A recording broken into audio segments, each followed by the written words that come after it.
अब ये पॉजिटिव हो गया, सही है। अब ये वाली ऑक्सीजन पॉजिटिव हो गई। अब जब ये वाली ऑक्सीजन पॉजिटिव हो गई तो अब क्या होगा, अब जो होगा वो दुनिया देखेगी, सही है। अब देखें दुनिया क्या देखेगी, अब देखने के क्या होगा। अब देखें ये कौन सा स्टेप है, ये 4th स्टेप अब आने वाला है। अब हमारे पास ये CH3 है और ये C है, ये O है और ये O के साथ 2 H लगे हुए हैं और ये ऑक्सीजन पॉजिटिव हो गई है और ये O है और ये है O और ये है C2H5, ठीक है। और ये क्या है, ये है H। अब यहां से होता ये है कि एक हाइड्रोजन सेक्रीफाइस करता है और खाली हाथ बाहर सिस्टम से बाहर चला जाता है। जब ये H पॉजिटिव सेक्रीफाइस करते हुए सिस्टम से बाहर जाएगा तो ये पूरा बॉन्ड स्पेस में आ जाएगा, ठीक है। जब ये H पॉजिटिव अपना इलेक्ट्रॉन छोड़ के जाएगा तो ये बॉन्ड स्पेस में आ जाएगा। तो फिर ये बॉन्ड क्या करेगा, यहाँ शिफ्ट करेगा।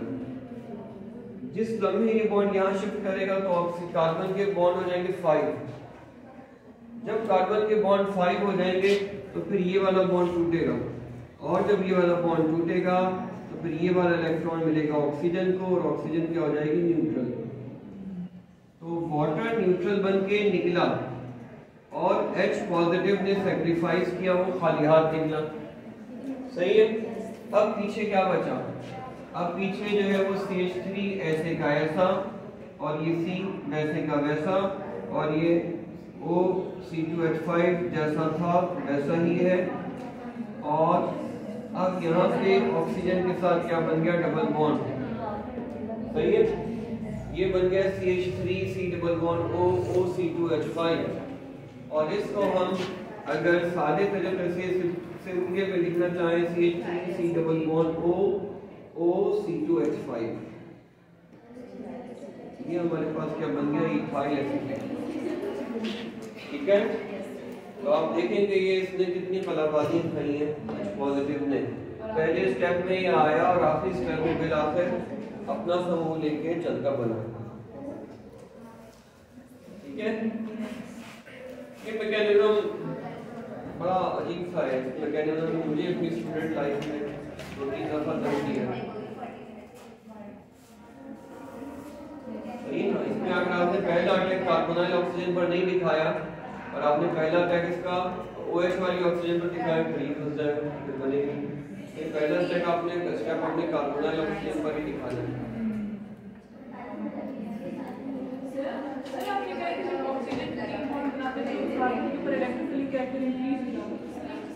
इसलिए तो ऑक्सीजन पॉजिटिव हो जाती है। ऑक्सीजन अगर पॉजिटिव नहीं होती ना तो वो क्या है, इलेक्ट्रोनेगेटिविटी में दुनिया में 2nd नंबर पर है ना, सही है ना।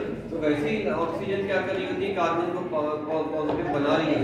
जैसे यहाँ है ना कि जब ये ना अटैक नहीं हुआ था ना तो ऑक्सीजन पार्शियली नेगेटिव थी और कार्बन पार्शियली पॉजिटिव थी, ठीक है। लेकिन अब ऑक्सीजन क्या हो गई है, ऑक्सीजन टोटल पॉजिटिव हो गई।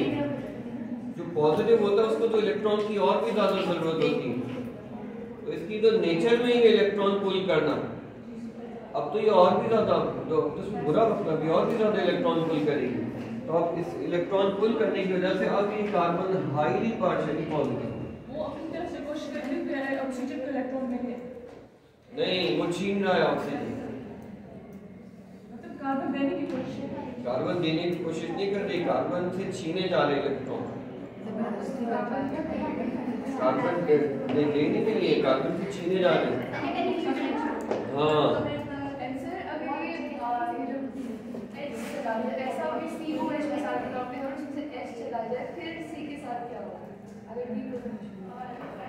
यानी ये OH के ऊपर प्रोटोनेशन हो जाएगा, डीप्रोटोनेशन, तो फिर क्या होगा, ये H चला जाएगा। मतलब जेनेटिक कुछ नहीं, इसमें से एक कुछ फिर कार्बन के साथ क्या होगा, यानी इंस्टेड ये कि H पॉजिटिव अटैक करे, इस सिस्टम में से H पॉजिटिव निकल जाए। इसी काम को अवॉइड करने के लिए स्ट्रॉन्ग एसिड देते हैं।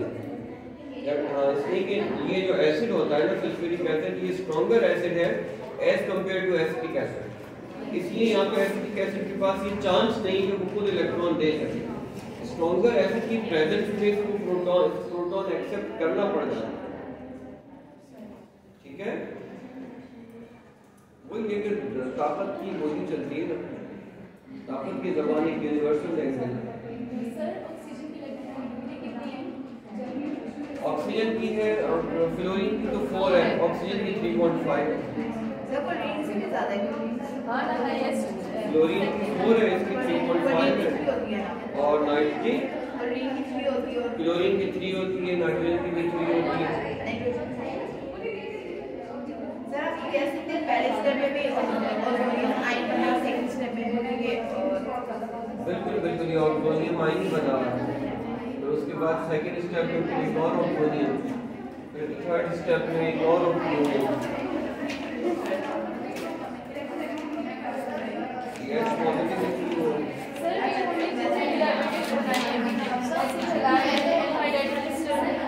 सबसे ज्यादा नेगेटिव कौन सा है और लीस्ट कौन सा है? सर मैंने कहीं पढ़ा है, आप से समझ गए देखना पड़ेगा। सर उन्होंने ऐसे हाइलाइट सबसे ज्यादा नेगेटिव बताया एंड देन ईस्टर्न सर ऐसे हाइलाइट कैसे सही ऐसे हाइलाइट बना के ये भी हो सकता है।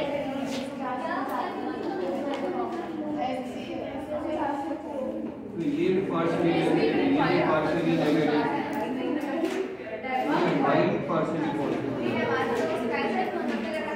ये ज्यादा दोनों पार्शियली नेगेटिव जब अटैच होते हैं ना तो ये इलेक्ट्रोफिलिक कैरेक्टर और भी ज्यादा इन्हेंस हो जाता है। सर इसमें भी ये है कि कार्बन से दो ऑक्सीजन है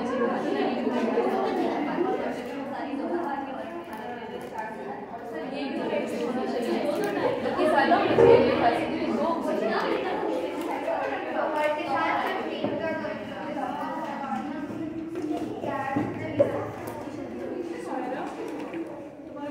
अब ये जो है ना एक बात ये हो सकती है कि ये बिगर होती है,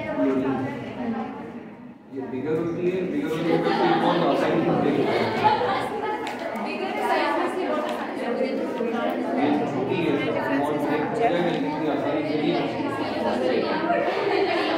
मतलब एसिड हाइलाइट ज्यादा रिएक्टिव होगा एसिड हाइलाइट। ये मैं हाँ सर क्योंकि ना एक क्वेश्चन आया था रिएक्टिविटी इन तीनों की, कार्बोक्सिलिक एसिड के डेरिवेटिव्स की रिएक्टिविटी कंपेयर करें, मुझे टेस्ट में हमें मिला है। तो अगर रिएक्टिविटी कंपेयर करें तो इसमें क्या कौन सा ज़्यादा होगा? ये पास पेपर में ये क्वेश्चन है ये वाला कि कार्बोक्सिलिक एसिड के डेरिवेटिव्स की रिएक्टिविटी को कंपेयर करें, तो समझ गया चलिए पास पेपर